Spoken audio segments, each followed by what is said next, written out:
नमस्कार दोस्तों, स्वागत है आपका मिथिक वर्स हिंदी चैनल में। आज हम एक बहुत ही रोचक और महत्वपूर्ण विषय पर चर्चा करेंगे। रामायण में रावण का जन्म कैसे हुआ। यह कहानी हमें न केवल रावण के जन्म के बारे में बताती है, बल्कि उसकी पृष्ठभूमि, परिवार और प्रारंभिक जीवन के बारे में भी जानकारी देती है। तो चलिए शुरू करते हैं। भाग 1, रावण का पारिवारिक पृष्ठभूमि। रावण का जन्म त्रेता युग में हुआ था और वह एक महान राक्षस राजा था। लेकिन उसकी कहानी केवल यही तक सीमित नहीं है। रावण के पिता का नाम विश्रवा था, जो कि एक महान आर्षि थे। विश्रवा स्वयं आर्षि पुलस्त्य के पुत्र थे, जो ब्रह्मा के 7 मानस पुत्रों में से एक थे। विश्रवा की पहली पत्नी का नाम इलाविदा था, जिनसे उन्हें कुबेर जैसे धन के देवता पुत्र प्राप्त हुए। बाद में विश्रवा का विवाह कैकसी से हुआ, जो राक्षस कुल से थीं। कैकसी से विश्रवा को 4 संतानें हुई: रावण, कुंभकर्ण, विभीषण और शूर्पणखा। भाग 2, कैकसी का तप और वरदान। रावण का जन्म कैकसी के तप और विश्रवा के आशीर्वाद का परिणाम था। कैकसी ने कठोर तपस्या की थी ताकि वह एक महान पुत्र प्राप्त कर सके। उनकी तपस्या से प्रसन्न होकर ब्रह्मा ने उन्हें वरदान दिया कि उनका पुत्र बहुत ही शक्तिशाली और ज्ञानी होगा। विश्रवा ने भी अपने तप और ज्ञान से अपने बच्चों को बहुत कुछ सिखाया।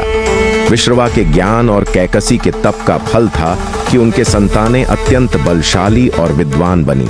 भाग 3, रावण का बचपन और शिक्षा।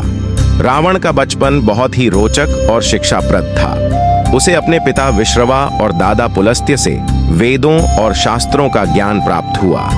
रावण ने अपने ज्ञान के प्रति अद्वितीय रुचि दिखाई और बहुत ही कम उम्र में सभी वेदों और शास्त्रों में निपुण हो गया। उसके बचपन में ही उसकी शक्ति और बुद्धिमत्ता के कारण उसे बहुत सम्मान मिला। उसे संगीत में भी विशेष रुचि थी और उसने शिव तांडव स्तोत्र की रचना की थी। भाग 4, रावण की तपस्या और शक्तियां। रावण ने अपने जीवन में कई कठिन तपस्याएं की। सबसे महत्वपूर्ण तपस्या थी उसकी शिव की आराधना। रावण ने शिव की प्रसन्नता के लिए अपने 10 सिरों की आहुति दी थी और शिव ने उसे वरदान में अद्वितीय शक्तियां दी। इसी कारण उसे दशानन भी कहा जाता है। रावण ने ब्रह्मा जी से भी वरदान प्राप्त किया था, जिसके कारण उसे देवता, दानव और राक्षसों से कोई भय नहीं था। उसने कई शक्तिशाली अस्त्र शस्त्र प्राप्त किए और अपनी शक्ति का विस्तार किया। भाग 5, रावण का राज्याभिषेक और लंका।